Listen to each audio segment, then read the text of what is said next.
And actually an easy way to look at this is to say, okay, every day you need a few hours for the yoga of being serious. These are the hours where you are doing some practice, some meditation, some asana, pranayama, whichever practice. Always mind will need to focus. And that really allows you to practice the yoga of not being serious the rest of the day. So that you can remain detached from what happens. So that you don't take things personal. Taking things personal, that it starts, that is quite natural also. But mind making a small problem like a mouse into a big elephant, that's not helpful. So that's why we need to have mind under control. Then it is possible to not be serious. Then it is possible to be light. Then it is possible to be happy and peaceful. So this is one way to see it. But you can also say that some period in your life is really there for being really serious about what you are doing. And then some other period in your life may be there where it's really serious not to be serious. It's very important to just relax. Don't try. The whole problem starts with trying. The whole problem starts with thinking there is a problem. But there is really no problem. If you have your mind under control. The tiger of mind. Many yogis and also Shiva is shown on a tiger skin. This means he has conquered mind. Then he can be jolly. Then he can be light. But if that is not happening, you are a slave of your mind. So, then the way to get mind under control is actually very well described within Ashtanga Yoga. It's starting with Pratyahara, then Dharan, and then Dhyan. And these are really one. But to see them as three phases is good because it makes it easier to understand how to handle this frustration that may come when you start trying to get your mind under control. That's very important to understand. These phases actually go from focusing mind on something which is interesting for mind, and then slowly bringing it to something more and more simple, until it becomes so simple that it's actually only one thing, that you really have your mind focused on just one thing. So, if you have been given a mantra and you try inner mantra meditation and you feel, this is not working, you can really start hating it. I mean, like, it's so difficult not to have thoughts, and that you can't do it. You just don't like it. Then no problem. Instead of doing it inside, do it outside.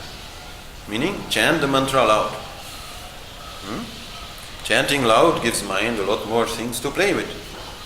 A whole sound game going on. You can sing very beautifully for some time. And then still, the mind will become a little bit more calm. And you can still sing outside, but maybe a little bit less. Try to make it, like opera, and make it a little bit more calm, and chant this way. And then chant maybe a little bit quiet, until you are just mumbling. And then from mumbling go inside. And then also there, even inside, you can sing the mantra, like beautifully. Or you can just recite it quite monotonously. So even there you have variation, possibility. So this is the trick with mind. Don't get stuck in like one discipline which doesn't work for you. And it may even change. One day you're quite good at it, to just start inside and go with the mantra. But one other day it may not work so well because you had like a stressful day. Then no problem. Start with a little chanting. And then when you feel, okay, it's working, then slowly go to a more difficult exercise, a more simple object, until you are really going into meditation. So pratyahar actually means withdrawal of the senses. Withdrawal from sensory input.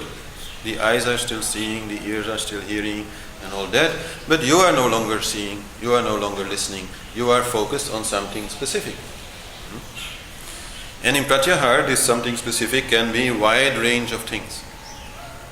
You can sing many different kinds of mantras. You can do whole puja. Puja has also other aspects, but one aspect of puja is pratyahar. Working with the 5 elements means working with the 5 senses. We offer earth element, we offer water element. These are all related to the senses. We offer fire element related to the eyes. We offer air element related to touch. We offer the space element related to sound, ringing a bell or chanting or whatever. So in this way, if you really had a very stressful day, start your meditation with some puja. Doing that's easy. Anybody can do. And that slowly will have its effect. And then slowly you come to just one mantra. And then slowly you bring the mantra inside. And then slowly you actually can stay with that mantra inside. And then you are in meditation. Pratyahar means working with many different things, and at the same time also, you could say, purify the senses. Give the senses some input which is calming and soothing. Don't put on rock and roll music. You put on meditative music. Don't put on a strong synthetic smell. Put some nice gentle incense. That's also working in pratyahar. Then dharan means you are actually focusing on one object. But you could say that at the beginning of dharan, this is not yet working. Like, you say the object is A, then you are thinking A, B, A, C, A, B, D, C. This is dharan, this exercise. And then when you're really in meditation, there is only A. That's more or less how you can describe these phases. Now, so this you will find in all these traditions, one way or another. Only the objects of the meditation will be different. Each have found something specific, which also may have a specific power, a specific effect on different koshas, and that way find it, agreeable to do that. And any object that for you is working is good. And this is quite personal. For me, it has always been Ganesh. Why? Because my grandmother had a Ganesh. So already from very young age, I was seeing Ganesh and liking Ganesh. So for me, it became very natural to work with Ganesh. So any other object that you feel attracted to is fine. It does not matter so much.